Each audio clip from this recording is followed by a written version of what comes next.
زیب عالمگیر اور شاہجہاں عہد میں اسے تعمیر کروایا گیا تھا، اور اس وقت یہاں ملتان کے گورنر سعید قریشی تھے. تو آپ دیکھیں کہ یہ جو پرشین ایرانی خطاطی یہاں آپ کو نمایاں نظر آ رہی ہے. ایرانی خطاطی کے اثرات ہیں اس خطے پہ. اس وقت کے جو کاریگر تھے انہوں نے خط تگرا، خط نسخ اور نستعلیق کا استعمال کیا. یہاں شعر جو آپ لکھے ہوئے دیکھ رہے ہیں، ان اشعار میں بھی انہی خطوط کا استعمال کیا گیا ہے. تو افسوس والی بات یہ ہے کہ اس خطے میں یہ جو سریکی بیلٹ ہے، یہاں جو یہ کلچر ہے ہمارا، یہ ہماری جو شناخت ہے معدوم ہوتی جا رہی ہے. اور اس طرف حکومت وقت کو چاہیے تھا کہ توجہ کرتی. آثار قدیمہ ہمارا سویا ہوا ہے، اور ہم چند دوست خود مل کر وزٹ کر رہے ہیں کہ یہاں جو تاریخی ہماری باقیات ہیں، باقیات ہی کہہ سکتے ہیں افسوس کے ساتھ، کہ آپ دیکھیں کہ یہ مسخ ہوتی جا رہی ہیں، یہ نیچے گر رہی ہیں خراب ہو کر. یہ حالت ہے.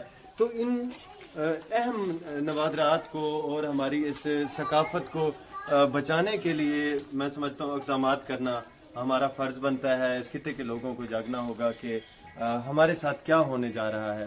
ابھی کچھ دیر پہلے ہم سبھی دوستوں نے جہاں ایک مندر کا دورہ کیا، سورج کنڈ روڈ پہ، جو سورج کنڈ بستی میں قدیم شمشان کہہ دیا ہے، جو قدیم ایک مندر تھا. اس مندر کو کچھ عرصہ پہلے وہ موجود تھا، گرا دیا گیا اور وہاں لوگوں نے قبضہ کر لیا ہے. جگہ جگہ وہاں گندگی کے سوا کچھ نہیں نظر آ رہا اس وقت. اور وہاں سورج کی پوجا کی جاتی تھی. تالاب موجود ہے، تالاب میں بھی سارا گند ہے. تو وہاں ہم اندازہ قائم کر سکے ہیں. کچھ عمارات کی وہاں باقیات موجود ہیں جن سے ہمیں اندازہ ہوا کہ یہ اس خطے کا بڑا اہم قیمتی اثاثہ تھا جو 3-4 ہزار سال بیک ہماری ہسٹری کو کور کر رہا ہے. اسی طرح سے سورج میانی کے آثار بھی وہاں ہم گئے تو معلوم ہوتے جا رہے ہیں. ساوی مسجد آئے ہوئے ہیں. یہاں ہم تغلق خان روڈ کے ساتھ اندرون گلی میں موجود ہے، کوٹلہ تغلق خان روڈ کے ساتھ. تو اب دیکھیں کہ اوپر جو ہے نا، یہ اس کی چھت بھی ٹوٹی ہوئی ہے، جگہ جگہ سے یہ شکستہ ہے. آثار قدیمہ کا بورڈ آپ دیکھیے کہ یہ حالت ہے اس بورڈ کی، جو کبھی باہر نصب تھا اسے رنگ کیا گیا تھا. اور یہ ادھر آپ نظر کیجئے کہ جو ٹوٹ گئی ہیں اس کے اوپر نقاشی والی اینٹیں، جنہیں بڑی خوبصورتی سے جہاں منقش کیا گیا تھا، مزین کیا گیا تھا، تو یہ ڈھیر پڑا ہوا ہے. تو اس کا کوئی وارث نہیں ہے. اسی طرح سے آپ دیکھیں کہ گندگی جگہ جگہ، اینٹیں ٹوٹی ہوئی، کوئی توجہ نہیں کی جا رہی. اگر آرکیالوجی والے یا آثار قدیمہ والے ان کو پراپر کوئی فنڈ ملتا ہے تو بہت ضرورت ہے اس بات کی کہ اس خطے کی جو ہماری تاریخی عمارتیں ہیں قلعہ دراوڑ تک، ان کو محفوظ کیا جائے یا بچایا جائے. آپ دیکھیں گے یہ ہمارے دوست، انہوں نے بھی یہ ایک اینٹ اٹھائی ہوئی ہے، نقش اس کے اوپر ہے، اشعار لکھے ہوئے ہیں فارسی زبان میں. تو ہمیں ان اہم نوادرات کو، ہمیں اہم عمارات کو، ہمارے جو قلعے ہیں، ہمارے قدیم جو بستیوں میں ٹھیہر موجود ہے، ان کو ضرورت ہے کہ ہم سروائیو کریں. ان کی رد تشکیلیت جو کی جا رہی ہے، نو تشکیلیت کی طرف اگر ہم آئیں تو یہ آنے والی نسلوں کے لیے ایک بہت بڑا احسان ہوگا حکومت وقت کی طرف سے.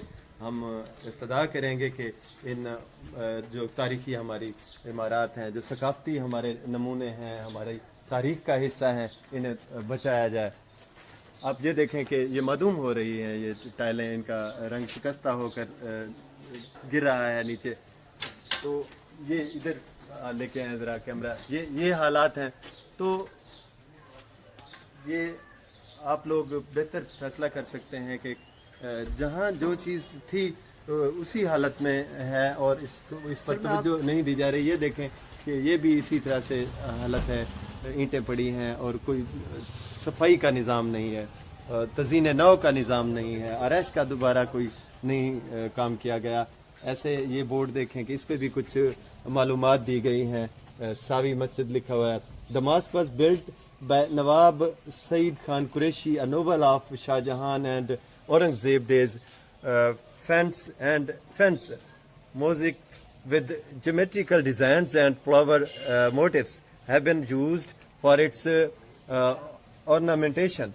Mihrab of the mosque has a best of Quranic inscriptions. The belongs panels have Persian inscriptions.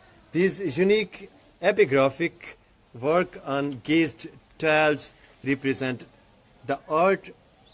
It's Central Archaeology Pakistan کی طرف سے یہ جو ہے نا لکھا ہوا ہے سارا. کچھ کوشش کی ہے ہم نے آپ تک یہ معلومات پہنچائیں. بہت شکریہ. آپ یہ دیکھ لیجئے اور سوچئے کہ کیا کرنا چاہیے.